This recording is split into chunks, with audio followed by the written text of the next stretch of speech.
जय हिंद प्यारे दोस्तों, कैसे हैं आप सभी। उम्मीद करते हैं आप सभी बहुत ही अच्छे होंगे।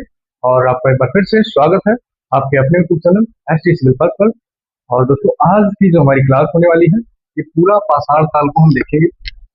पाषाण काल की भौगोलिक वितरण क्या है, पाषाण काल के उपकरण कौन कौन से हैं, और पाषाण काल का जीवन यापन कैसा था।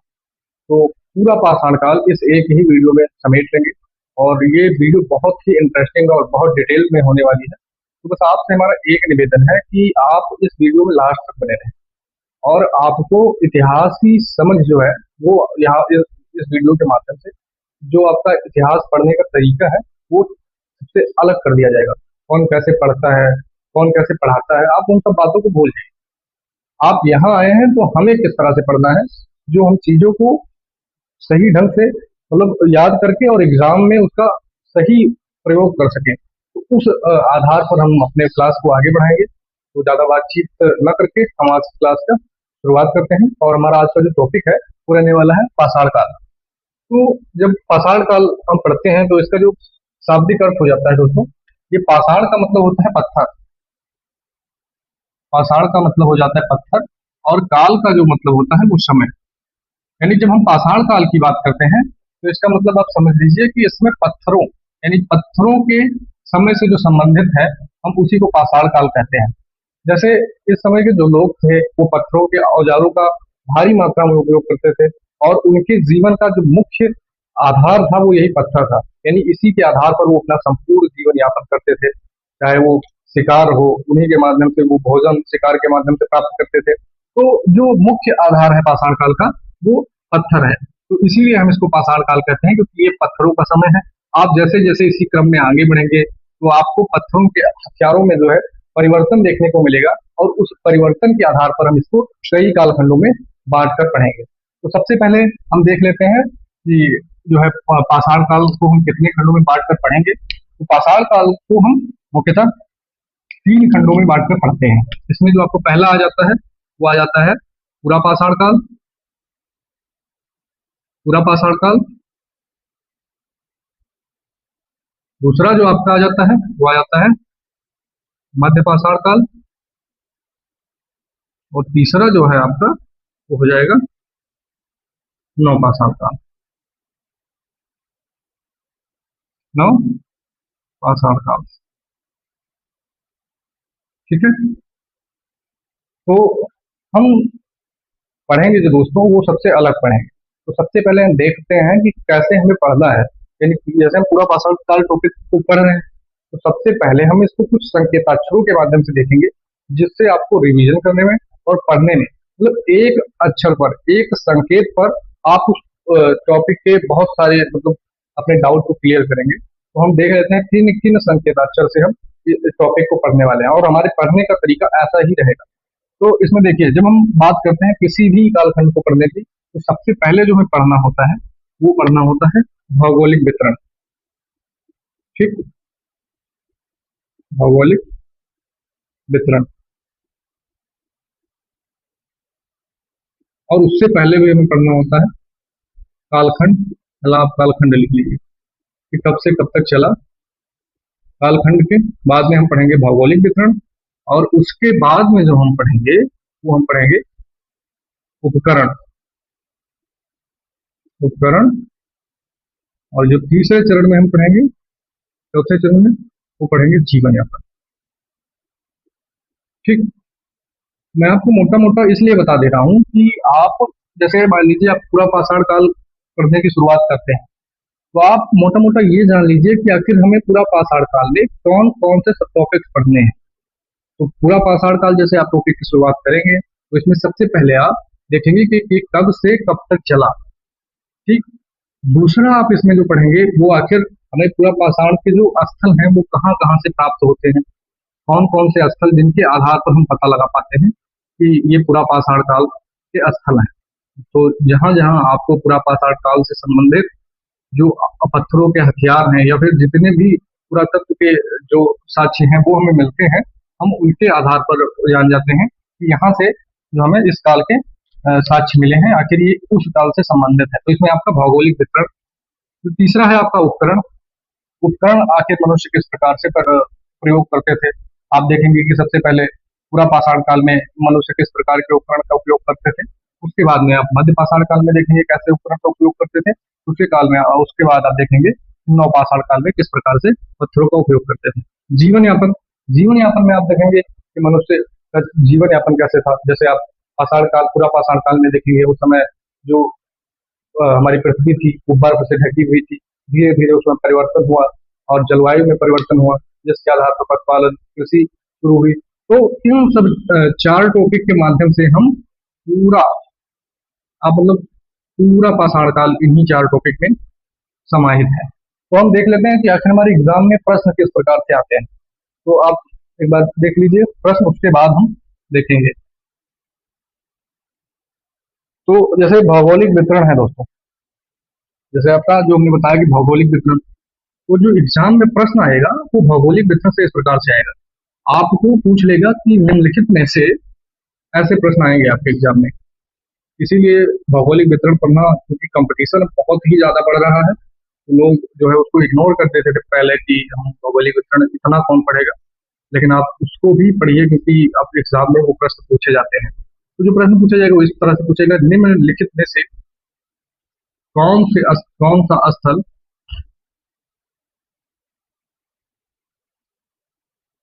कौन सा स्थल पूरा पाषाण काल से संबंधित नहीं है। अब इसमें आपको चार ऑप्शनों दे देगा। जैसे मान लीजिए आपको दे देगा पटने, दूसरा आपको दे देगा बेलन नदी घाटी,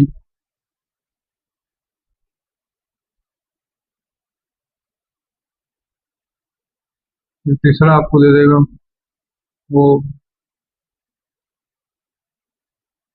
सोहन नदी घाटी,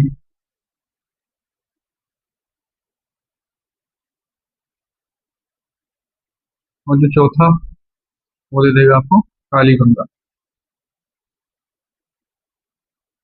अब अगर आपने भौगोलिक वितरण नहीं पढ़ा है तो आप इस प्रश्न का उत्तर नहीं दे पाएंगे, क्योंकि आपको पता ही नहीं होगा कि आखिर हमें पाषाण काल के साक्ष्य कहाँ कहाँ से मिलते हैं।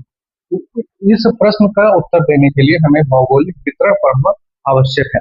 जैसे आप पढ़े होंगे तो इसमें आप देखेंगे कि पटने हमें जो है पूरा पाषाण काल में मिलते हैं, बेलन नदी घाटी से हमें पूरा पाषाण काल स्थल के साक्ष्य मिलते हैं, सोहन नदी घाटी से आप देखेंगे कि मिलते हैं। तो आपका जो यहाँ पर पूछा है पूरा पाषाण काल संबंधित नहीं है, तो आपका कालीगंगा जो है वो पूरा पाषाण काल से संबंधित नहीं है, क्योंकि कालीगंगा आप देखेंगे हड़प्पा सभ्यता में आपको देखने को मिलता है।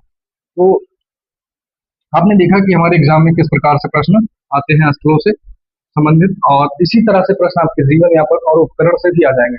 जैसे पूछ लेगा प्रश्न एग्जाम में कि हमें कौन से उपकरण पूरा पाषाण काल से संबंधित मिलते हैं, उसमें आपको चार ऑप्शन दे देगा कि उसी में एक ऑप्शन सही दे देगा और तीन गलत दे देगा। ऐसे ही जीवन यापन में तो हम सबसे पहले पूरा पाषाण काल से शुरुआत करेंगे, लेकिन हम पहले इनका कालखंड देख लेते हैं कि आखिर कब से कब तक चला। तो जब आप पूरा पाषाण काल का आप देखेंगे कि ये आपका 6 लाख बीसी से 6 लाख बीसी से आपका 10,000 बीसी तक जो है पूरा पाषाण काल देखने को मिलेगा।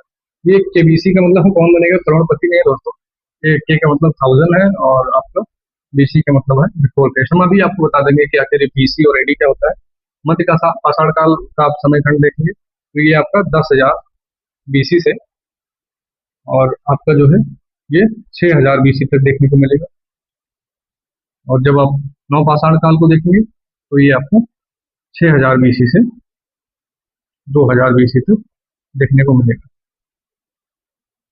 2,000 बीसी, ठीक। तो सबसे पहले जो हमें मानव के साक्ष्य हैं वो अफ्रीका से 20 लाख ईसा पूर्व भी देखने को मिलते हैं, लेकिन भारत में जो सबसे पहले हमें मानव के साक्ष्य हैं नहीं मिलते। तो हम क्योंकि भारत के परिप्रेक्ष्य में बात कर रहे हैं तो हम उसी को देखेंगे। तो सबसे पहले जो हमें मानव के साक्ष्य हैं वो 6 लाख ईसा पूर्व से जो आपका पूरा पाषाण काल से देखने को मिलते हैं। तो कई विद्वानों में आप देखेंगे, कई किताबों में तो जो पूरा पाषाण काल का है ये अलग अलग टाइम दे रखा है। कोई आपको 8,000 तक बताएगा, मतलब 6 लाख से लेकर के 8,000 तक। तो कोई आपको मतलब अलग अलग सभी विद्वान का मत है और सभी किताबों में इस किताबों में आप देखेंगे। लेकिन हम यहाँ पर एनसीईआरटी के डेटा का प्रयोग करेंगे क्योंकि हमारे एग्जाम में वही जो है उसी को सही माना जाता है। तो उससे पहले अब हम पूरा पाषाण काल को सबसे पहले देखेंगे, लेकिन हम देख लेते हैं एक बार कि बीसी और एडी में क्या अंतर है, नहीं तो आप यही नहीं जानता है। देखिए दोस्तों, ईसा पूर्व और ईसा ईसवी यानी बीसी को हम कहते हैं बिफोर क्रिस्ट, और इसी को हम कहते हैं ईसा पूर्व। ईसा पूर्व। और एक आप अभी आगे देखेंगे एडी, एनो डोमिनी, या फिर इसी को कहते हैं सीई, कॉमन एरा। ठीक, तो इसका मतलब हो जाएगा आपका ईसवी। तो ये दोनों हैं क्या, हम एक बार वो देख लेते हैं। तो देखेंगे कि आप जब यहाँ पर ईसा मसीह का जन्म हुआ और ईसा मसीह के जन्म से जो पहले की घटनाएं हैं उनको हम ईसा पूर्व में देखते हैं, क्योंकि यहाँ पर देखिए ईसा मसीह का जन्म हुआ। ठीक, ईसा मसीह का जन्म हुआ आपका। तो ईसा मसीह का जन्म कितने में हुआ, मान लीजिए आपका 1 ईस्वी में हुआ।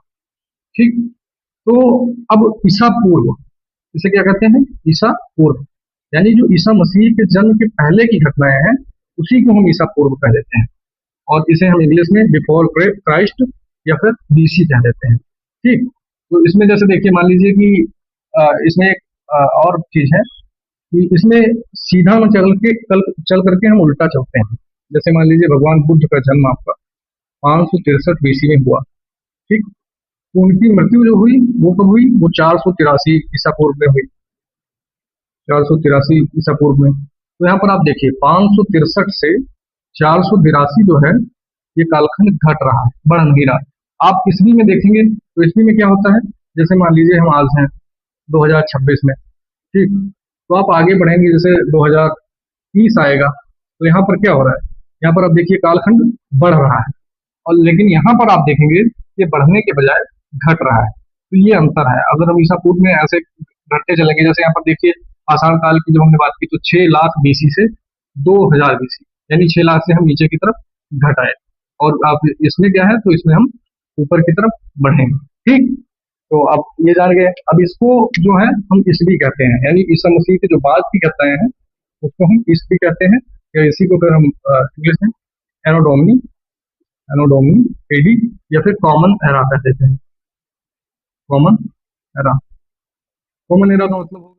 तो हमने देखा पहले कि पाषाण काल को हम 3 खंडों में बांट कर पढ़ते हैं। उसमें आपका पूरा पाषाण काल, मध्य पाषाण काल और नवपाषाण काल आ जाता है। फिर हमने देखा कि हम इतिहास को कैसे पढ़ेंगे, भौगोलिक वितरण, उपकरण और जीवन यापन, जो हमारे पढ़ने का तरीका रहेगा वो हम इन 3 हेडिंग के माध्यम से इस टॉपिक्स को कवर करेंगे। उसके बाद में हमने देखा कि ईसा पूर्व और ईस्वी में क्या अंतर है। तो अब हम देखेंगे कि पूरा पाषाण काल क्या है और इसकी शुरुआत कैसे होती है। तो अब पूरा पाषाण काल को देखेंगे हम। तो जो आपका पूरा पाषाण काल है दोस्तों, ये 6 लाख ईसा पूर्व से 10,000 ईसा पूर्व तक माना जाता है। अब चूंकि ये समय जो है बहुत ही लंबा है, तो इसको थोड़ा सा इसके अध्ययन को थोड़ा सा सरल बनाने के लिए हम इसको भी 3 खंडों में बांट कर पढ़ते हैं। तो पूरा पाषाण काल को हम 3 खंडों में बांट कर पढ़ते हैं। तो आप इसमें जो है पहला आपका जो हो जाएगा वो निम्न पूरा पाषाण काल, निम्न पूरा पाषाण काल। एक बार आप ऐसे लिख लीजिए फिर हम बताते हैं। निम्न पूरा पाषाण काल, इसका जो समय है वो आपका 6 लाख ईसा पूर्व से 6 लाख बीसी से जो है 1.5 लाख ईसा पूर्व तक देखने को मिलेगा। दूसरा जो आपका आ जाता है वो आ जाता है मध्य पूरा पाषाण काल, मध्य पूरा पाषाण काल, और इसका जो समय है वो आपका 1.5 लाख से 40,000 ईसा पूर्व तक देखने को मिलता है। 1.5 लाख से ईसा पूर्व से 40,000 ईसा पूर्व तक देखने को मिलता है। तो तीसरा आपका आ जाता है वो उच्च पूरा पाषाण काल, उच्च पूरा पाषाण काल, जो इसका समय है पूरा पाषाण काल,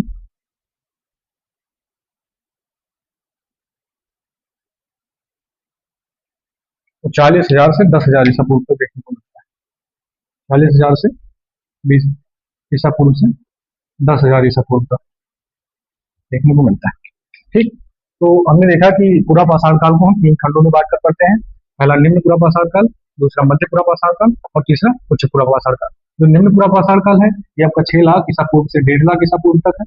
जो आपका मध्य पूरा पाषाण काल है ये 1.5 लाख ईसा पूर्व से 40,000 ईसा पूर्व तक है। जो आपका उच्च पूरा पाषाण काल है ये 40,000 ईसा पूर्व से 10,000 ईसा पूर्व तक है। तो हमने आपको पहले वीडियो में बताया रखा है कि हम जो सबसे पहले पढ़ेंगे वो उपकरण, भौगोलिक वितरण और जीवन यापन। तो अब हम देख लेते हैं कि हमें कौन कौन से उपकरण मिलते हैं। तो आप एक सारणी बनाइए जिसके माध्यम से हम इन तीनों कालखंड के उपकरण को देखेंगे। तो आप इसमें लिख लीजिए, पहला आपका निम्न पूरा पाषाण काल,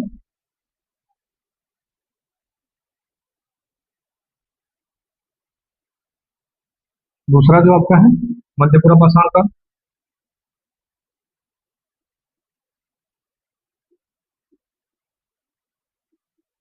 और जो तीसरा है आपका वो है उच्च पूरा पाषाण काल।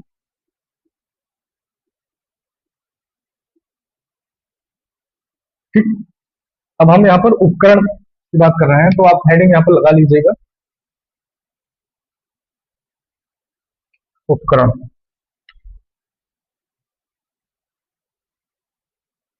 पूरा पाषाण काल के पूरा पूरा पाषाण काल के उपकरण। ठीक, आप हेडिंग लगा लीजिए। थोड़ा सा अभी समय ज्यादा लग रहा है, धीरे धीरे हम परिवर्तन करेंगे। तो आप निम्न पूरा पाषाण काल में जब देखेंगे तो यहाँ पर जो आपके हथियार होते थे ये मूलतः पत्थर से निर्मित होते थे। तो आप इसमें लिख लीजिएगा कि जो निर्मित होते थे वो मूलतः पत्थर से निर्मित होते थे, मूलतः पत्थर से। और नाम उनके लिख लीजिए। आपको हैंडेक्स इसमें मिलता है, फ्लेवर, चॉपर, चॉपिंग और पेबुल। इसमें जो उपकरण है आपके उसमें हैंडेक्स, फ्लेवर, चॉपर, चॉपिंग और टेबुल, ये जो निर्मित होते थे ये मूलतः पत्थर से इनका निर्माण होता था। तो हैंडेक्स कैसा था कि पहले जो लोग थे वो हैंडेक्स हाथ से, इसी को हस्त कुठार कहते हैं, हाथ से बड़े बड़े जो पत्थर होते थे उनका हाथ से, मान लीजिए कि ऐसे हैंडेक्स का प्रयोग करते थे, बड़ा पत्थर लेते थे और उसको शिकार करने में इस तरह से उपयोग करते थे। तो उसके लिए हम एक और शब्द का प्रयोग करते हैं इनके लिए, उसको कहते हैं कोर शब्द। कोर यानी इन्हीं को कोर कहते हैं। जब आप मध्यपूरा पाषाण काल में देखेंगे तो यहाँ पर जो आपके उपकरण मिलेंगे वो यहाँ पर जो उपकरण निर्मित होते थे ये आपके पत्थर से भी निर्मित होते थे और इसमें आप देखेंगे सल्क से भी निर्मित होते थे। सल्क किसी को पपड़ी कहते हैं या फिर आप इंग्लिश में इसको फ्लैग कह लीजिए। सल्क क्या है कि मान लीजिए दो पत्थर है, ठीक, तो आप यहाँ पर मनुष्य क्या करने लगा कि ऐसे पत्थरों को आपस में टकराता था तो उससे छोटे छोटे जो टुकड़े निकलते थे उन्हीं को हम सल्क कहने लगते थे। तो इसमें जो आपके उपकरणों के नाम है, जो आपके उपकरण के नाम है वो आपका हो जाएगा ब्लेड, कोर, स्क्वायर। ठीक, जो तीसरा आप उच्च पूरा पाषाण काल में देखेंगे तो इसमें जो निर्मित होते थे आपके उपकरण वो पत्थर, सल्क, पत्थर से भी निर्मित होते थे, सल्क से भी निर्मित होते थे और आपके हड्डियों का भी उपयोग होने लगा यहाँ तक आप आते। ठीक, इसमें जो आपके औजार थे वो हो जाते थे, जो उपकरण थे इसमें ब्लेड, ब्यूरिंग्स, ब्यूरिंग्स जैसे चीनी जो आज हम कहते हैं उसी को ब्यूरिंग्स कहते थे। जो लोग यहाँ पर क्या करने लगे कि जो है धारदार औजारों का उपयोग करने लगे, खुरचनी का उपयोग करने लगे। तो आपने देखा यहाँ पर कि जो हमें पूरा पाषाण काल के हमें कौन कौन से उपकरण मिलते हैं। तो निम्न पूरा पाषाण काल में आपको मोटा जो पत्थर से निर्मित है उसमें आपका हैंडेक्स, फ्लेवर, चॉपर, चॉपिंग टेबल। और आप मध्य पाषाण काल में जब जाएंगे तो यहाँ पर आपको पत्थर और सल्फर दोनों से निर्मित उपकरण मिलते हैं। और ये ब्लड, कोर, स्फेयर, तीन हमें उपकरणों के नाम याद रखने हैं। और जब आप उच्च पूरा पाषाण काल में जाएंगे तो यहाँ पर जो है आपको पत्थर, सल्फ और हड्डियों तीनों से निर्मित उपकरणों के साक्ष्य मिलेंगे। और इसमें जो आपको दो नाम याद रखने हैं वो ब्लड और ब्यूरिंग्स है। ठीक,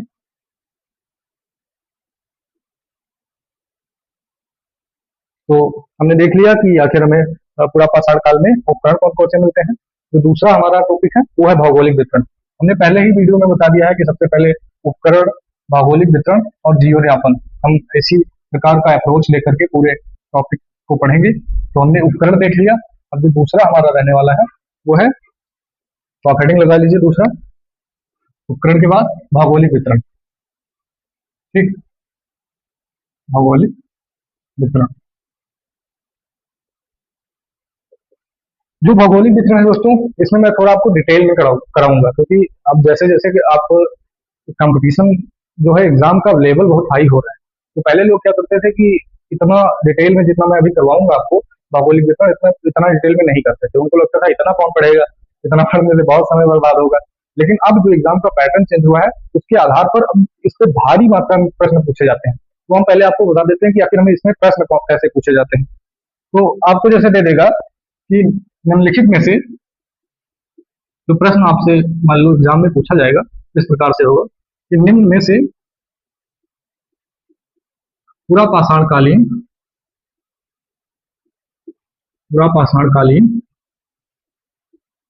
स्थल नहीं है या संबंधित स्थल नहीं है।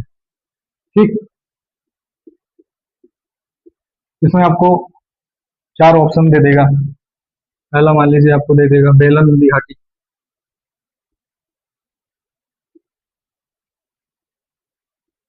दूसरा आपका जो दे देगा थार दे देगा, थार जो राजस्थान का रेगिस्तान है। तीसरा जो आपको दे देगा वो मान लीजिए सोहन नदी घाटी दे देगा, सोहन नदी घाटी ये पाकिस्तान में है। और बेलन नदी घाटी आपका यूपी में है। और चौथा ऑप्शन जो आपका दे देगा, जैसे मान लीजिए काली गंगा दे देगा। ठीक, तो अगर आपने भौगोलिक वितरण नहीं पढ़ा है तो आप इस प्रश्न का उत्तर नहीं दे पाएंगे। अगर आपने भौगोलिक वितरण अच्छे से ढंग से पढ़ा है तो आप इस प्रश्न का उत्तर चुटकियों में दे देंगे। जैसा अभी हम पढ़ेंगे तो जानेंगे। आप देखेंगे कि बेलन नदी घाटी आपका जो है पूरा पाषाण काल में मिलता है। थार आपका पूरा पाषाण कालीन स्थल से संबंधित है। सोहन नदी घाटी भी आप देखेंगे कि इससे संबंधित है। जो काली गंगा है ये इससे संबंधित नहीं है, क्योंकि काली गंगा जो है ये आपका हड़प्पा सभ्यता में देखने को मिलता है। तो आपका जो उत्तर हो जाएगा वो काली गंगा हो जाएगा। तो इस प्रकार से हमारे एग्जाम में इससे प्रश्न पूछे जाते हैं। तो पढ़ने से पहले हमने देख लिया कि प्रश्न कैसे आते हैं एग्जाम में। अब हम भौगोलिक वितरण पर बात करेंगे, कौन कौन से स्थल कहाँ से मिलते हैं। तो जब हम भौगोलिक वितरण की बात करते हैं, क्योंकि हम प्राचीन भारत की बात कर रहे हैं, तो हम यहाँ पर देखेंगे कि पूरा संपूर्ण भारतीय उपमहाद्वीप आ जाता है। संपूर्ण उपमहाद्वीप का मतलब है कि जब हम प्राचीन काल में जाते हैं तो उस समय पर जो भारत हमारा था, इसी भारत में ही आपका अफगानिस्तान और पाकिस्तान ये तीनों सम्मिलित हो जाता था। जो आपके आजादी के समय जो बंटवारे हुए वो पहले तो हुए नहीं थे। तो प्राचीन काल में जब हम बात करेंगे तो उसमें हम पाकिस्तान और अफगानिस्तान और भारत तीनों को जहां जहां से हम स्थल मिलेंगे उनका सबका अध्ययन करेंगे। तो यहाँ पर आप मान लीजिए जो भौगोलिक वितरण है ये हम संपूर्ण भारतीय उपमहाद्वीप का इसमें जो है अध्ययन करेंगे। तो आप ये ध्यान लिख लें। और भौगोलिक वितरण में सबसे पहले हम एक बार लिख लेते हैं भौगोलिक वितरण, उसके बाद आपको कैसे याद रखना है उसका हम एक बढ़िया सा ट्रिक बताएंगे, जिसके माध्यम से आप रटेंगे नहीं, आराम से आपको याद हो जाएगा। तो आपको परेशान होने की आवश्यकता नहीं है। आपको बस एक मतलब वैसे हम लिख देते हैं, उसके बाद में आपको ट्रिक बताएंगे। तो सबसे पहले देखिए, जब हम भौगोलिक वितरण की बात करते हैं तो आपको अगर थोड़ा सा भारत के मैप का या फिर विश्व के मैप का थोड़ा सा आइडिया है तो भौगोलिक वितरण आपको समझने में बहुत ही मदद करता है। जैसे मान लीजिए हम भौगोलिक वितरण भारत जो हमारा है, भारत का जो मैप है ये कुछ इस प्रकार से, मैप तो मैं यहाँ बना नहीं पाऊंगा, मोटा मोटा आप जान लीजिए कि कुछ ऐसे है ना हमारे भारत का मैप। इस प्रकार से हमारे भारत का कुछ मैप है ना। तो इतना सही नहीं बनेगा तो आप ये जान लीजिए, मैप आपके सिवा सब पढ़ाएंगे वो अच्छे से पढ़ा देंगे। मान लीजिए कि भारत का मैप है, तो इसमें अगर आपको अपने प्रदेशों की समझ है कि सबसे पहले यहाँ पर आपको लद्दाख, जम्मू कश्मीर देखने को मिलेगा। उसके बाद आपको जो है हिमाचल प्रदेश के बाद आपको पंजाब, हरियाणा, राजस्थान, अ, गुजरात, महाराष्ट्र, कर्नाटक, आपको केरल, तमिलनाडु, पश्चिम बंगाल, आंध्र प्रदेश, वेस्ट बंगाल, और यहाँ पर मतलब ऐसे आप आगे बढ़ते जाएंगे, बिहार, उत्तर प्रदेश। तो अगर आपको इन चीजों की समझ है तो आपको भौगोलिक वितरण पढ़ने में बहुत ही आसान हो जाएगा। जैसे जो जब हम बात करते हैं पूरा पाषाण काल के, क्योंकि हम भौगोलिक वितरण पूरा पाषाण काल के पढ़ रहे हैं, तो यहाँ पर आप एक बार लिख भी लीजिएगा भौगोलिक वितरण, और ब्रैकेट में आप लिख लीजिए पूरा पाषाण काल। ठीक।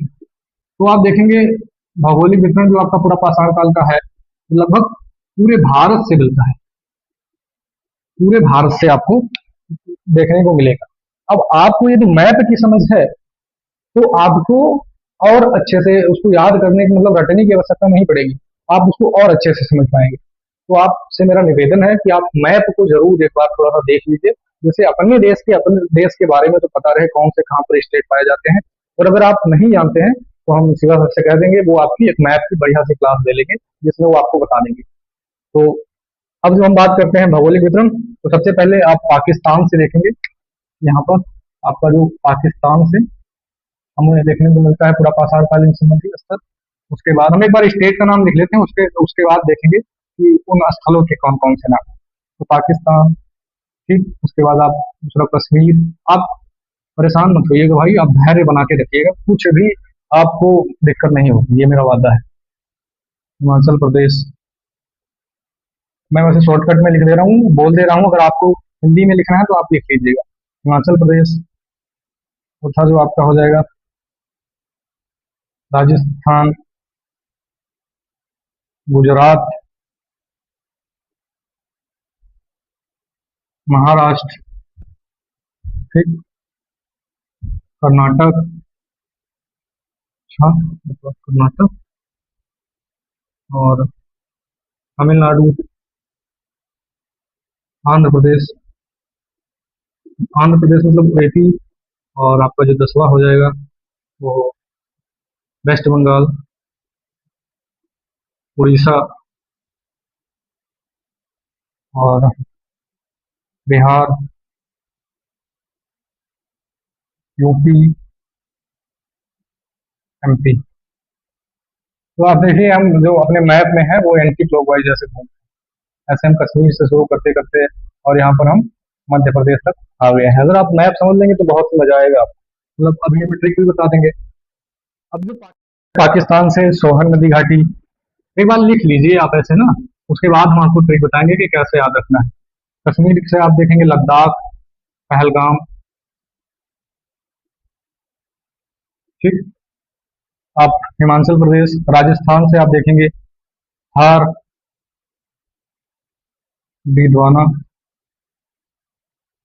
गुजरात से आप देखेंगे, मध्य प्रदेश से आप देखेंगे, सॉरी मध्य महाराष्ट्र से पटने, नेवासा, इमाम गांव।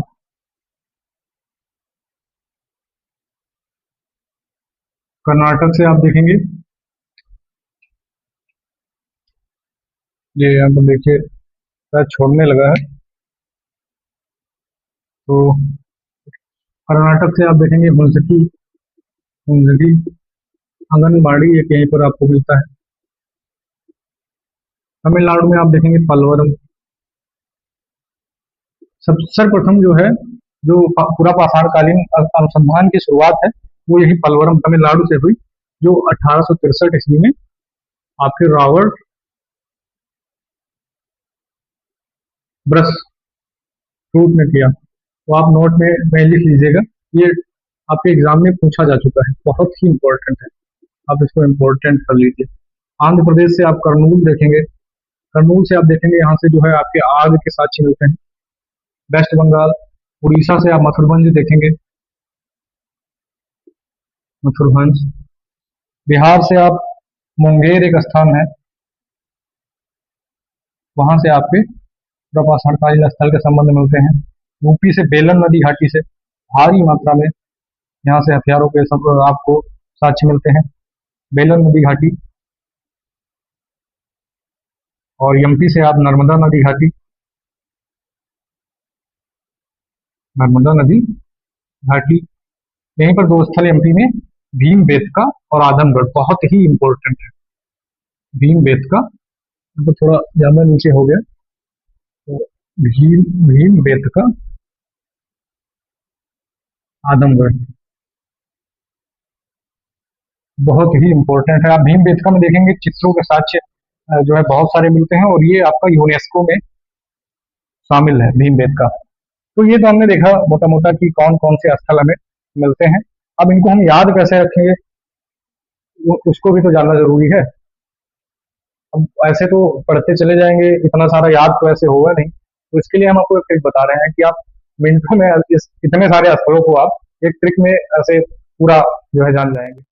तो दोस्तों, हमने देखा जैसा कि पूरा पाषाण काल के बारे में हमने पढ़ा कि पूरा पाषाण काल को हम 3 खंडों में बांट कर पढ़ते हैं।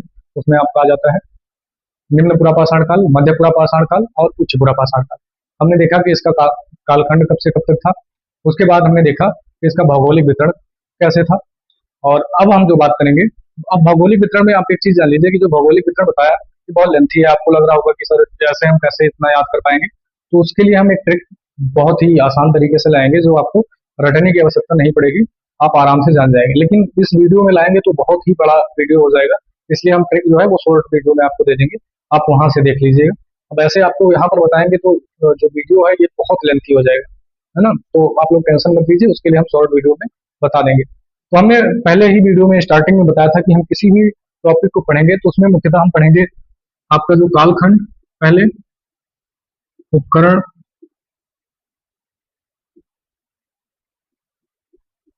और जीवन यापन। ठीक, तो हमने, हाँ, भौगोलिक वितरण यहाँ पर लिख लीजिएगा, भौगोलिक वितरण। तो हमने यहाँ पर कालखंड देखा कि कब से कब तक था, जिसमें आपने देखा कि जो निम्न पुरा पाषाण काल है वो 6 लाख से 1.5 लाख ईसा पूर्व, जो आपका मध्य पुरा पाषाण काल है वो आपका जो है 1.5 लाख से 40,000 ईसा पूर्व, जो आपका उच्च पुरा पाषाण काल है वो आपका 40,000 से 10,000 ईसा पूर्व। भौगोलिक भौगोलिक वितरण हमने देखा। और भौगोलिक वितरण के बाद, भौगोलिक वितरण में आप 2-3 चीजें और ऐड कर लीजिए नोट लगा करके, जो मैं बोल दे रहा हूँ। अब आप नोट लगाइए,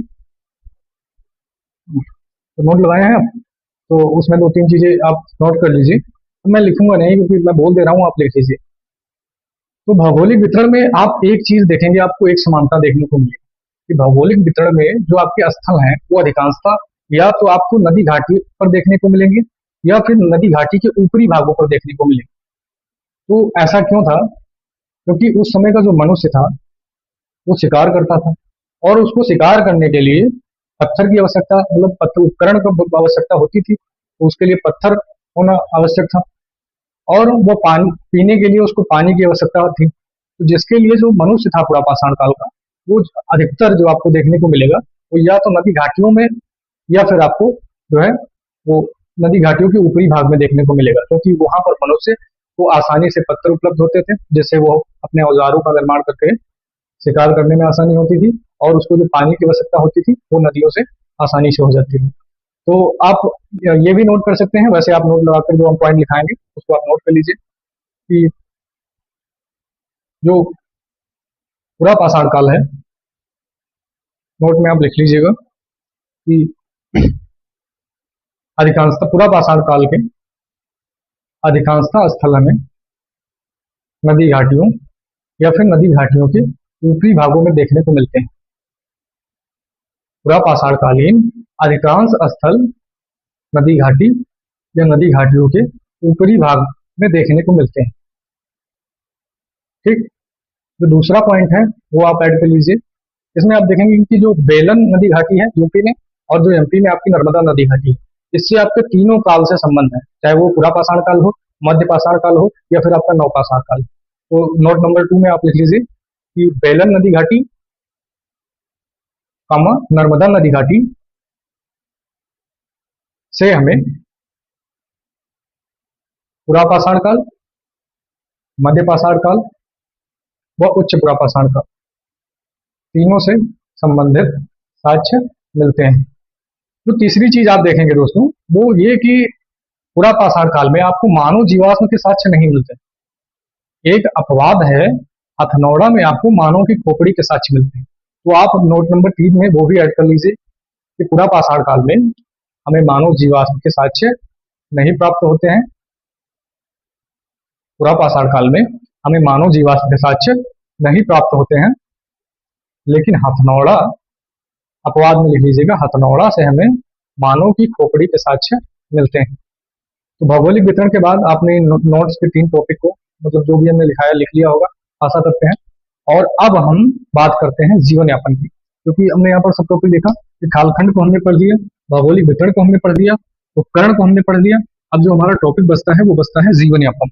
तो यहाँ पर आप हेडिंग लगा लीजिए, पूरा पाषाणकालीन जीवन यापन। इसमें हम देखेंगे कि मनुष्य इस समय पर कैसे रहता था, कहाँ रहता था, है ना। तो पूरा पाषाण काल जब आप देखते हैं तो जो इस समय पर आपकी पृथ्वी थी, ठीक, वो पूरी जो है बर्फ के चादरों से ढकी हुई थी। क्योंकि पूरा पाषाण काल आप देखेंगे ये 6 लाख ईसा पूर्व से आपको 10,000 ईसा पूर्व तक देखने को मिलता है। तो इसका संबंध जो है वो प्लेस्टोसीन काल से है। प्लेस्टोसीन काल से, प्लेस्टोसीन काल में क्या था कि जिस समय पर जो आपकी पृथ्वी थी वो बर्फ के चादर से ढकी हुई थी, बर्फ के चादर से ढकी हुई थी। अब यदि बर्फ के चादर से वो ढकी हुई थी पृथ्वी, तो इसका प्रभाव आप जीव जंतु, पेड़ पौधे, वनस्पतियों पर देखने को मिलता था।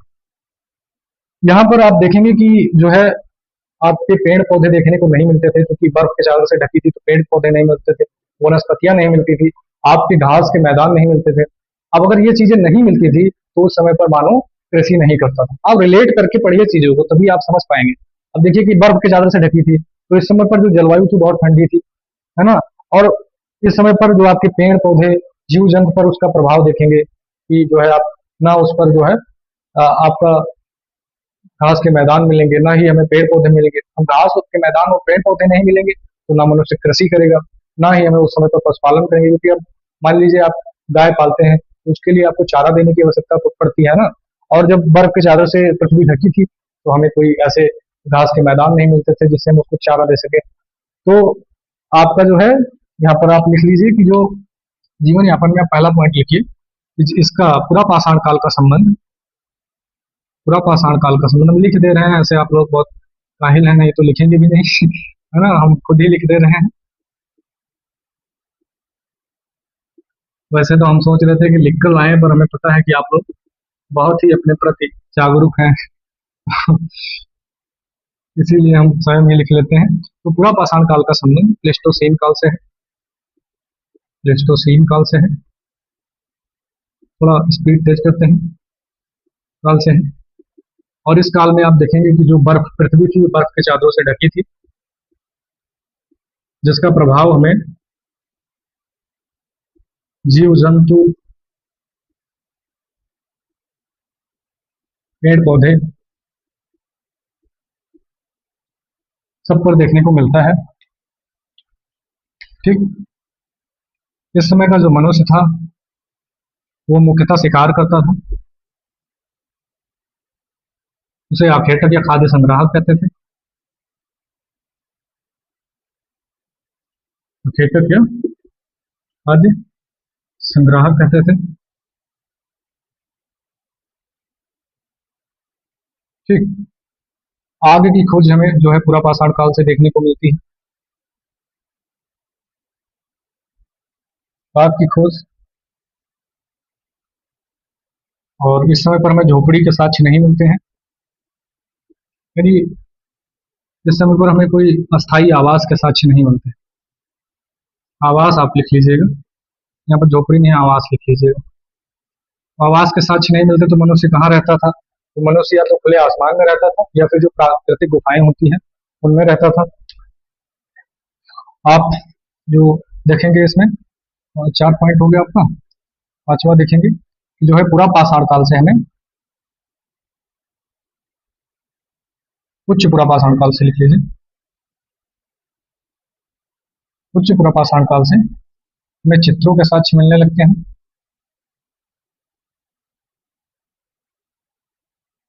ठीक, उच्च पूरा पाषाण काल से हमें चित्रों के साक्ष्य मिलने लगते हैं। तो इसमें जीवन यापन में देखा आपने कि पूरा पाषाण काल का संबंध प्लेस्टोसीन काल से था, और इस काल में जो हमारी पृथ्वी थी वो बर्फ की चादर से ढकी हुई थी, जिसका प्रभाव उस समय के जीव जंतु और पेड़ पौधे सब पर देखने को मिलता था। इससे जो मनुष्य था वो आपका कृषि नहीं करता था, कहीं पर लिख लीजिए, यानी कृषि के साक्ष्य हमें नहीं मिलते हैं, ना ही हमें पशुपालन के साक्ष्य मिलते हैं। ठीक, तो मनुष्य उस समय पर जो था वो शिकार करता था, उसे अखेटक या फिर खाद्य संग्राहक करते थे। जो आग की खोज हुई ये हमारी पुरापाषाण काल में हुई। झोपड़ी के साक्ष्य हमें नहीं मिलते हैं, आवास के साक्ष्य हमें नहीं मिलते हैं, और जो उच्च पुरापाषाण काल है इससे आपको चित्रों के साक्ष्य मिलना प्रारंभ हो जाते हैं। तो मुख्यतः अब जीवन यापन में इतनी चीजें लिख लीजिए, और इससे बाहर आपका एग्जाम में प्रश्न नहीं पूछे जाएंगे। अब अगर आप यूपीएससी की तैयारी करते हैं तो आप इसको हम बताएंगे आपको बाद में कि आंसर किस तरह से आपको लिखना है और किस फॉर्म में आपको स्ट्रक्चर के माध्यम से इसको लिखना है, वो हम आगे बताएंगे। और हम फिर अब देख लेते हैं, क्योंकि हम पूरा पाषाण काल पढ़ चुके हैं, दूसरा जो है वो मध्य पाषाण काल है।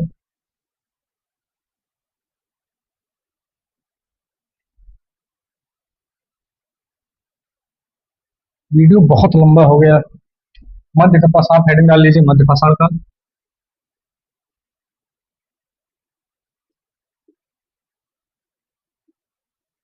मध्य पाषाण काल का जो समय है ये आपका 10,000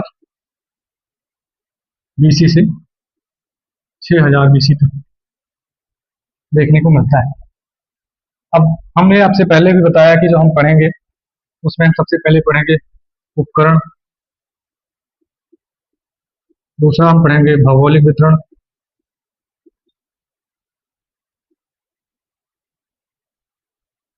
और फिर हम पढ़ेंगे जीवन यापन।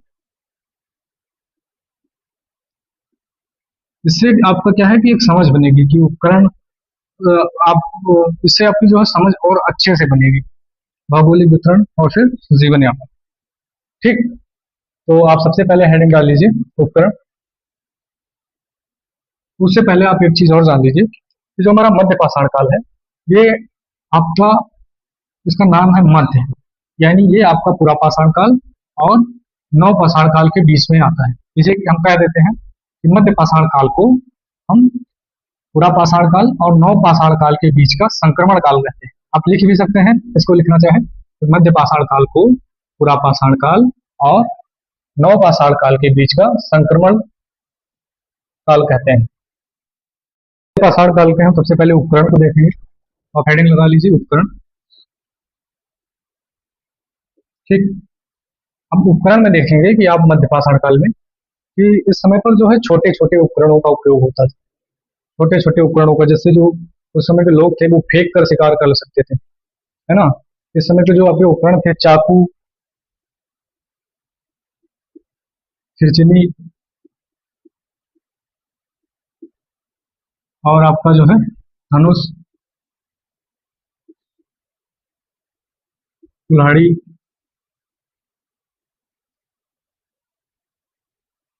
कुल्हाड़ी इत्यादि देखने को मिलते हैं।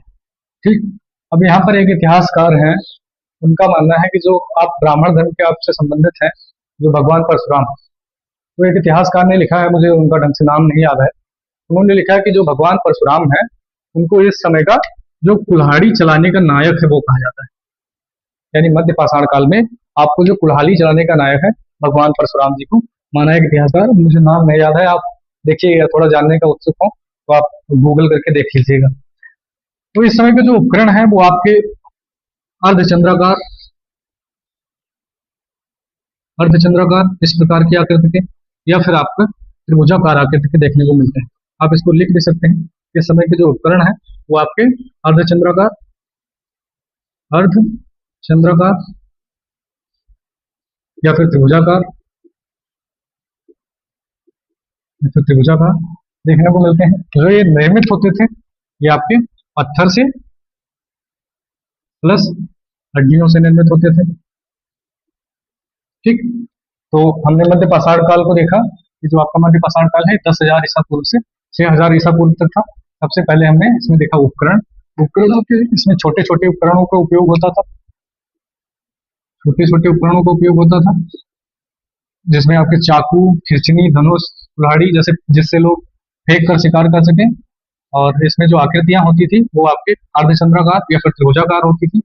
जो ये निर्मित होते थे ये पत्थर और हड्डियों से निर्मित होते थे। ठीक। उसके बाद में जो दूसरा है हमारा टॉपिक भौगोलिक वितरण, जैसा हम पढ़ते हैं ठीक उसी तरह से पढ़ेंगे। तो दूसरा आप हेडिंग लगा लीजिए, भौगोलिक वितरण।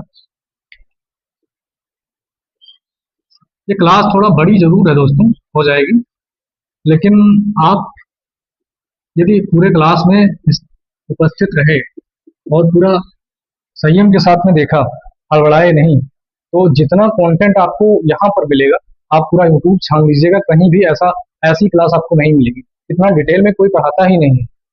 तो आप घबराइए नहीं। जो आपका इस समय पर कंपटीशन एग्जाम का पैटर्न चेंज हो रहा है, हम उस आधार पर इस क्लास को लाएं जिससे कुछ भी छूटे ना इतिहास में, और आपकी जो इतिहास में समझ है वो विकसित हो। हमें यहाँ पर रटाने की कोई उत्सुकता नहीं है कि आपको आए और ऐसे छोटी छोटी बातों में बता दें, आप जान ही ना पाए नोट्स में अपने।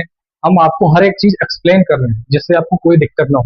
तो समय बेशक लगे लेकिन आपको चीजें रटनी ना पड़े, हमारा ये उद्देश्य है।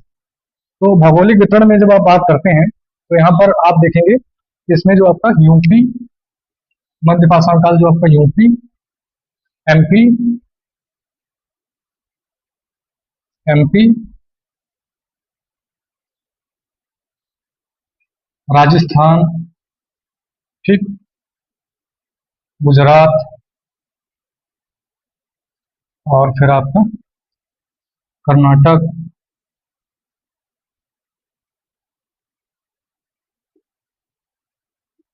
आंध्र प्रदेश, वेस्ट बंगाल, उड़ीसा, मतलब ऐसे देखने को मिलेगा। किसी का भी जो हमारे महत्वपूर्ण स्थल हैं उन्हीं को देखेंगे। तो मैंने आपसे पहले भी बताया था कि अगर आप मैप जानते हैं भारत का तो आपको स्थलों को याद करने में बहुत मदद होगी। तो जब हम यूपी में बात करेंगे कौन कौन से हमें स्थल मिले हैं, तो इसमें आपका एक हो जाएगा चौपानी मांडू, ये इलाहाबाद में है। और यहाँ पर आपको जो साक्ष्य हमें मिला है वो हमें हथियारों या फिर उपकरणों का साक्ष्य मिला है, उपकरणों के साक्ष्य मिलते हैं। और यूपी में ही आपका एक सराय नहर हो जाएगा, ऐसे आप सब टॉपिक्स में लिख लीजिए।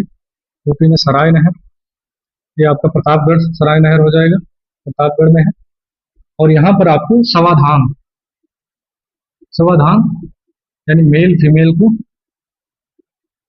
साथ दफनाए जाने का साक्ष्य मिला है। समाधान क्या है, तो समाधान को जैसे कब्र जिसे कहते हैं हम लोग, वही समाधान है। इसमें जो आपके लोग कैसे दफनाए जाते थे उस आधार पर हम उस काल की स्थिति के बारे में पता लगाते हैं। तो इसमें आपको सराय नहर से मेल फीमेल को साथ दफनाने के साक्ष्य मिलेंगे। इसमें यूपी में ही आपका एक जिला मिर्जापुर होता है, मिर्जापुर है, वहां से हमें भारी मात्रा में इस काल से संबंधित साक्ष्य मिले हैं। इसमें आपके 3 स्थल है, मैदाहा, दमदमा और लेखहिया, ठीक। जो मैदाहा है यहाँ पर आपका सिलवट्टा, ठीक, समाधान, हड्डी के आभूषण,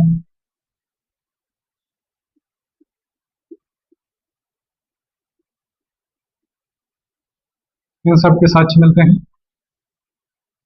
जो दमदमा है यहाँ से भी आपको हड्डी के आभूषणों के साक्ष्य मिलते हैं। और जो लेखैया है यहाँ से आपको समाधान के साक्ष्य मिलते हैं, ठीक। एमपी में जब आप आएंगे तो यहाँ पर आपको 2 स्थल, एक आदमगढ़ और भीमबेटका, आदमगढ़, दूसरा भीमबेटका।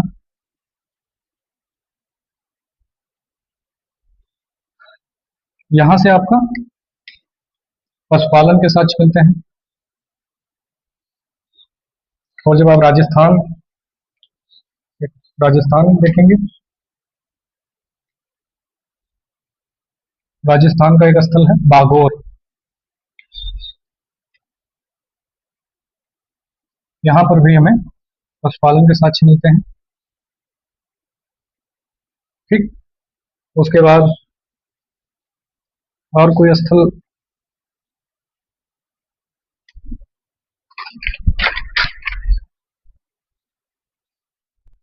यहाँ पर एक स्थल आप और ऐड कर लीजिए, गुजरात। कहीं पर जगह हो या यहाँ पर आप लिख लीजिए गुजरात। ठीक, गुजरात से एक लंगनाज है, ये भी आपके लिए इम्पोर्टेंट हो जाएगा।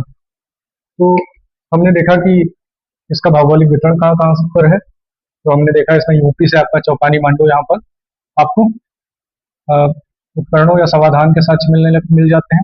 सराय नहर से आपको समाधान मेल फीमेल को साथ दफनाए जाने के साक्ष्य मिले हैं। मिर्जापुर जिले से आपको मैदाहा दमदहा लेखैया से सिलवट्टा समाधान हड्डी के आभूषण, और आपका जो दमदमा है यहाँ से आपको आभूषण के साक्ष्य, लेखैया से आपको आभूषण के साक्ष्य। यहाँ पर आप एक चीज और ऐड कर लीजिए, गर्द चूल्हा के भी साक्ष्य में यहाँ से मिले। ठीक, और आपका एमपी आदमगढ़ भीमबेटका से आपको पशुपालन के साक्ष्य, राजस्थान के बागौर से आप देखेंगे तो आपको पशुपालन के साक्ष्य, और कर्नाटक तमिलनाडु आंध्र प्रदेश आद्य संबंधित स्थल है। हमने कुछ महत्वपूर्ण स्थलों के नाम लिखे जो आपके एग्जाम में आने के चांस है। बाकी ऐसे तो बहुत सारे स्थल हैं, आप सबको लिखकर नहीं याद कर पाएंगे, जो इम्पोर्टेंट है हम उन्हीं को लिखेंगे। तो हमने भौगोलिक वितरण देखा, उपकरण देखा, और जो तीसरा हमारा टॉपिक रहेगा वो रहेगा जीवन यापन। जैसा कि हमने जो स्ट्रक्चर बनाया है कि हम किस प्रकार से टॉपिक्स को पढ़ेंगे, हम वैसे ही पढ़ रहे हैं। उसमें आपको पहले हमने बताया उपकरण, दूसरा हमने बताया भौगोलिक वितरण, और तीसरा जो आपका है वो जीवन यापन। तो हमने दो टॉपिक्स देखे, अब हम जीवन यापन को देख रहे हैं। तो आप हेडिंग लगा लीजिए कि मध्य पाषाणकालीन जीवन यापन। ठीक, मध्य पाषाणकालीन जीवन यापन। आप टेंशन मत लीजिए, जो आपके भौगोलिक स्थल हैं इसके लिए हम जो ट्रिक है वो शॉर्ट वीडियो में डाल देंगे, आप उससे याद कर लीजिए। आप घबराइए नहीं कि नहीं इतना हम कैसे याद कर पाएंगे, आप परेशान मत होइए। उसके लिए हम जो है ट्रिक डाल देंगे, आप आराम से उससे पढ़िएगा, आपको टेंशन लेने की आवश्यकता नहीं है।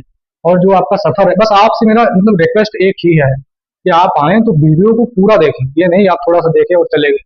उसके बाद अगर आपको अच्छा लगे तो आप शेयर करें, लाइक करें, हमारे चैनल को सब्सक्राइब करें, लोगों तक बढ़ाएं, ताकि जब हमारे ज्यादा सब्सक्राइबर होंगे तो हम लाइव आना शुरू कर देंगे और आपको नए नए टीचर्स और ऐड करेंगे जो आपके सारे सब्जेक्ट्स पढ़ाएंगे। मैं ही इतिहास, राजनीतिक शास्त्र भी पढ़ा सकता हूँ, इकोनॉमिक्स भी पढ़ा सकता हूँ, लेकिन मैं सब तो पढ़ा नहीं पाऊंगा क्योंकि इतना टाइम नहीं होता है। तो मैं इतिहास पढ़ूंगा, अगर आप लोग सपोर्ट करेंगे तो मैं बाद में आपको जो है संविधान की भी क्लास ऐसे लूंगा, यानी आपकी पॉलिटी की, वो भी आपके लिए इतना ही आसान कर दूंगा जितना इतिहास है। आप पढ़कर देखिए, यहाँ पर आके आपको कठिन नहीं लगेगा, ये मेरा वादा है। आप आएंगे तो आपको बहुत ही इंटरेस्टिंग लगेगी, यानी अगर आप इतिहास से डरते हैं तो आप आइए इस क्लास में, आपको मजा आएगा, क्योंकि हम यहाँ पर चीजों को आपको रटाएंगे नहीं, आपको चीजों की समझ विकसित करेंगे जिससे आप पढ़ें और लोगों को भी पढ़ा सकें। इस तरह से हम स्ट्रक्चर बना करके पढ़ेंगे, ठीक है। तो आप परेशान मत हो, अगर आपका वीक है इतिहास तो इतिहास कोई बहुत कठिन सब्जेक्ट नहीं है, हम इस तरह से आपको समझ विकसित कराएंगे कि आप लोगों को पढ़ाएंगे, घबराने की जरूरत नहीं है। तो जब हम बात करते हैं मध्य पाषाणकालीन जीवन यापन की, तो यहाँ पर आप देखेंगे कि ये 10,000 ईसा पूर्व से 6,000 ईसा पूर्व तक है। तो यहाँ पर हमने देखा था पूरा पाषाण काल में कि उस समय पर जो पृथ्वी थी वो बर्फ बर्फ के चादरों से ढकी हुई थी। पाषाण कालीन में जीवन यापन की बात करते हैं, तो आपने देखा था कि जब हम पूरा पाषाण काल में थे तो आपको बताया था कि जो पूरा पाषाण काल में आपका पृथ्वी, जो पूरा पाषाण का संबंध है वो आपका प्लेस्टोसीन काल से था। और प्लेस्टोसीन काल में जो आपकी पृथ्वी थी ये बर्फ के चादरों से ढकी थी, जिसका प्रभाव हमें जीव जंतु और पेड़ पौधों पर देखने को मिलता था। ठीक, तो धीरे धीरे क्या हुआ कि जब हम आगे बढ़ते हैं इसी क्रम में, तो जलवायु में परिवर्तन के हमें संकेत मिलते हैं। और जलवायु में परिवर्तन के कारण जो आपकी जलवायु है वो अपेक्षाकृत गर्म होती है, जिसके कारण से भारी मात्रा में वर्षा होती है। अब जब भारी मात्रा में वर्षा होती है दोस्तों, तो यहाँ पर आपकी नदियों की संख्या बढ़ती है। तो आप लिखते चलिए इसी के साथ में जीवन यापन में कि जब आप मध्य पाषाण काल के जीवन यापन की बात करते हैं तो इस समय पर आपको जो है जलवायु के परिवर्तन के साक्ष्य मिलते हैं, जलवायु परिवर्तन के साक्ष्य मिलते हैं, जिसका प्रभाव हमें पेड़ पौधे जीव जंतुओं आदि पर देखने को मिलेगा। तो जब जलवायु में परिवर्तन होगा, भारी मात्रा में वर्षा होगी, तो इससे क्या होगा कि नदियों की संख्या बढ़ेगी। ठीक, नदियों की संख्या बढ़ेगी। अब नदियों की संख्या बढ़ेगी तो इस समय पर आपकी मछलियों की संख्या में वृद्धि होगी, मछलियों की संख्या में वृद्धि होगी, जिस कारण से मछली इस काल का मुख्य आहार है। यानी मध्य पाषाण काल में मछली जो है ये आपका मुख्य आहार रहता है। आप इन नोट में लिख लीजिए, कहीं कहीं प्रश्न पूछ लेते हैं कि आखिर मध्य पाषाण काल का मुख्य आहार क्या था, तो आपका मछली था। आप जलवायु परिवर्तन में देखेंगे कि जब जलवायु परिवर्तन होता है तो इसी से आपको पेड़ पौधे पर भी इसके प्रभाव देखने को मिलेंगे, यानी पेड़ पौधे घास के मैदानों की भी संख्या बढ़ी, पेड़ पौधे घास के मैदानों की भी संख्या बढ़ी। तो जिससे क्या होता है कि जब पेड़ पौधे घास के मैदान बढ़े तो लोग यहाँ पर पशुपालन करने लगे, यानी पशुपालन के हमें साक्ष्य मिलना प्रारंभ हो जाते हैं, पशुपालन के साक्ष्य मिलना प्रारंभ हो जाते हैं। पशुपालन में यहाँ पर आपको गाय, भेड़, बकरी जैसे जीवों के साक्ष्य मिलते हैं। तो अन्य विशेषताएं हम देख लेते हैं इसके। तो इस समय पर जो आग के साक्ष्य हमें मिलते हैं, आग के साक्ष्य मिलते हैं, और इस समय पर हमें झोपड़ियों के भी साक्ष्य मिलना प्रारंभ हो जाते हैं, झोपड़ियों के भी साक्ष्य मिलना प्रारंभ हो जाते हैं। लेकिन यह इस समय की नियमित विशेषता नहीं थी, परंतु हो जाते हैं, परंतु यह नियमित विशेषता नहीं थी। ठीक, नियमित विशेषता नहीं थी। इस समय भी मानव जो है आपका आखेटक था, खाद्य संग्राहक था। इस समय पर मानव भी आखेटक, खाद्य संग्राहक। इस समय के मानव भी शिकार करते थे। ठीक, मध्य पाषाण काल में आपको चित्रों के साक्ष्य मिलते हैं, तो चित्रों के भी साक्ष्य हमें इस काल से मिलते हैं, चित्रों के भी साक्ष्य मिलते हैं। तो हमने देखा कि जब मध्य पाषाण काल की हम बात करते हैं तो इस तरह पर जलवायु में परिवर्तन हुआ, जलवायु में परिवर्तन हुआ, इस कारण नदियों की संख्या बढ़ी, मछलियां इस काल का मुख्य आहार थी, और जलवायु परिवर्तन के हमें पेड़ पौधे जीव जंतु पर भी प्रभाव देखने को मिला, और इससे जो आपके घास के मैदान बढ़े, घास के मैदान बढ़ने की वजह से पशुपालन इस काल की सबसे बड़ी विशेषता रहा है, पशुपालन जो है। और हमें जो मुख्य जीव हैं, गाय, भेड़, बकरी जैसे जीवों के साक्ष्य मिलते हैं। आग, इस समय पर भी आग मिलती थी, जो परियों के साक्ष्य मिलते हैं, परंतु यह नियमित विशेषता नहीं थी। इस काल का मानव भी अकेटक था, खाद्य संग्राहक था, और वह शिकार करता था, और इस काल से हमें चित्रों के साक्ष्य मिलते हैं। एक और इसमें जो है विशेष चीज देखने को मिलेगी आपको, वो है बर्तन। ठीक, तो इस काल से हमें बर्तनों के साक्ष्य मिलते हैं, जो आपको पूरा पाषाण काल में देखने को नहीं मिलती थी। तो देखेंगे आप, मोटा मोटा देखेंगे आप, तो जो है पूरा पाषाण काल से भी जो है कुछ आपको चीजें देखने को कॉमन मिलेंगी। जो अंतर है ये आप देखेंगे कि इस समय पर जो पशुपालन है ये एक मुख्य विशेष अंतर है, और यहाँ पर जो बर्तन का उपयोग है ये मुख्यतः विशेष अंतर है इस काल का। ठीक है, आज जो हमने पढ़ा वो सबसे पहले हमने पढ़ा कि पाषाण काल क्या है, और पाषाण काल को हम कितने खंडों में बांट कर पढ़ते हैं। तो उसमें हमने देखा आपका जो है पूरा पाषाण काल, मध्य पाषाण काल और नव पाषाण काल। उसके बाद जो हमने देखा वो आखिर हम पूरा पाषाण काल को 3 खंडों में बांट कर पढ़ते हैं, निम्न पूरा पाषाण काल, मध्य पूरा पाषाण काल और उच्च पूरा पाषाण काल। उसके उपकरण कैसे थे, भौगोलिक वितरण, जीवन यापन, और फिर हमने मध्य पाषाण काल को देखा। इसमें भी सेम चीज प्रोसेस को फॉलो किया कि सबसे पहले हमने आपका उपकरण, भौगोलिक वितरण और जीवन यापन को देखा। तो अब जो हम आने वाले नेक्स्ट वीडियो में हम नव पाषाण काल पर बात करेंगे, और उसके बाद जैसे जैसे आपके टॉपिक्स आएंगे, हड़प्पा सभ्यता, वैदिक संस्कृति, हम सब पर इसी प्रकार से नेक्स्ट आपकी जो है क्लासेस लेते जाएंगे, और आपको कुछ कठिन नहीं लगेगा। अगर आप आते हैं और ऐसे क्लास को देखते हैं, पूरा अपने शिद्दत के साथ में धैर्य पूर्वक क्लास को अटेंड करते हैं, तो आप खुद समझ जाएंगे कि इतिहास कितना ईजी है। जो आपकी भ्रांतियां फैलाई जाती हैं कि इतिहास बहुत कठिन है, ऐसा कुछ नहीं है दोस्तों। अगर आप आएंगे और प्रॉपर से क्लास लेंगे तो आपको इतिहास सबसे सहज विषय लगेगा। यानी इससे आसान आपको कुछ नहीं लगेगा। अब एक हम उदाहरण देके समझाते हैं। जैसे विश्व इतिहास जब आप पढ़ेंगे तो उसमें एक नेपोलियन है, वो बहुत ही क्रूर शासक था, और उससे जो उस समय के सैनिक थे या जो समकालीन उसके अन्य देश थे वो बहुत ज्यादा डरते थे। तो नेपोलियन एक अभियान को जाता है, उसके बीच में एक आल्प्स पर्वत, यूरोप में है, दक्षिण पश्चिम यूरोप में आल्प्स पर्वत, आल्प पर्वत जो है, आल्प्स पर्वत, तो आल्प्स पर्वत की जो ऊंचाई है ये लगभग 5 किलोमीटर है। और तो जब ये किसी अभियान के लिए जाना जाता है और उसके बीच में आपका आल्प्स पर्वत पड़ता है, तो सैनिक लोग पहले से ही मानकर बैठे थे कि हम तो आल्प्स पर्वत को पार ही नहीं कर पाएंगे, इतना बड़ा पर्वत है कौन पार करेगा। लेकिन नेपोलियन को जो कि डरते थे, वो बहुत ही क्रूर शासक था, तो उसने कहा कि हमें अभियान पर चलना है, तो सब लोग उसके साथ में चल दिया अभियान पर।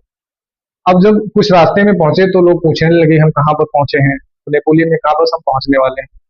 जब पूरा आल्प पर्वत पार हो गया तब नेपोलियन ने उन लोगों से बताया कि हम पर्वत को पार कर चुके हैं।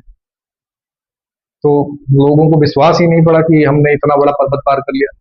तो जो डर है वो आपका यहाँ पर होता है, आपको डरने की जरूरत नहीं है, हम आपके साथ में हैं और चीजों को जितना आसान हो सकेगा उतना आसान करके पढ़ेंगे, उससे डर कर भागेंगे नहीं। और एग्जाम का जो पैटर्न है ये बहुत ही चेंज हो रहा है, आपको हर चीज पढ़ने की आवश्यकता है। आप कुछ अगर इग्नोर करेंगे तो आप बहुत सारे लोगों से पीछे हो जाएंगे, जो आपके भविष्य के लिए चुनौतीपूर्ण होगा। तो आप चीजों को इग्नोर मत कीजिए, उनसे लड़िए। और जितना इस क्लास में, क्लास बेशक थोड़ी लंबी होगी क्योंकि हम पूरा फुल डिटेल में जो है हर चीज बताते हैं, एक्सप्लेन करते हैं, तो आप ये ना देखिए कि लंबी क्लास है हम इतना नहीं देख पाएंगे। आप इसका कंटेंट देखिए और आप कोई भी किताब उठाकर देख लीजिए या कोई भी यूट्यूब पर जो क्लास है उसको देख लीजिए, आपको इससे ज्यादा कहीं भी कंटेंट नहीं मिलेगा। ये मतलब इतना समझ लीजिए अधिकतम है, इतना आप पढ़ लेंगे, आप किसी भी पीवाईक्यू को सोल्व करेंगे या किसी भी, आप देखेंगे जो आने वाले भविष्य में जितने भी कंपटीशन एग्जाम है, इससे बाहर मैं उम्मीद करता हूँ कि कोई भी प्रश्न नहीं पूछे जाएंगे। यूपीएससी जैसे एग्जाम्स में चांस है कुछ इससे बाहर पूछे जाएं, लेकिन इस टॉपिक्स से इससे बाहर क्या ही पूछ लेंगे क्योंकि इसमें कुछ है ही नहीं इससे ज्यादा। तो आप हमारे क्लास को आए, अटेंड करें, इसको शेयर करें, ज्यादा से ज्यादा सब्सक्राइब करें, लाइक करें, कमेंट करें, चाहे वो अच्छा हो तो बताइए, बुरा हो तो बताएं, जिससे हम आने वाले वीडियो में सुधार करें। और पूरा मेरा बस निवेदन आपसे एक ही है कि अगर आप आए तो यहाँ पर पूरा वीडियो को देखें, ऐसे 2 मिनट देख के मत जाएं आप, तभी आपको पता लगेगा कि हम कैसे जो है चीजों को देखते हैं, और जो इतिहास की आपकी समझ है वो यहाँ पर विकसित कर दी जाएगी, उसके लिए आप टेंशन मत लीजिए। तो बस आज के लिए इतना ही। नेक्स्ट वीडियो में हम देखेंगे नवपाषाण काल, और उसके बाद में हम जो हमारे पीवाईक्यू आए हैं, इन जो हम टॉपिक्स पढ़ेंगे इनसे संबंधित उसको देखेंगे, और हम धीरे धीरे ऐसे क्रम वाइज जो भी हमारे प्राचीन इतिहास के टॉपिक्स हैं हम उसको खत्म करेंगे। और जो हमारी भूगोल की क्लास है जो शिवा सर ले रहे हैं वो आपकी कल होगी, तो आप लोग ज्यादा से ज्यादा उसमें भी जुड़िए, और बहुत ही मजा आने वाला है आपको हमारे इस सफर में। तो बस आप जुड़े रहिए, बाकी आपको बताने की आवश्यकता हमें नहीं है, आप जुड़ेंगे तो आपको खुद पता लग जाएगा कि कितना बेहतर और कितना अच्छा यहाँ पर मिल रहा है। तो आज के लिए बस इतना ही। जय हिंद, आप सभी को गुड नाइट।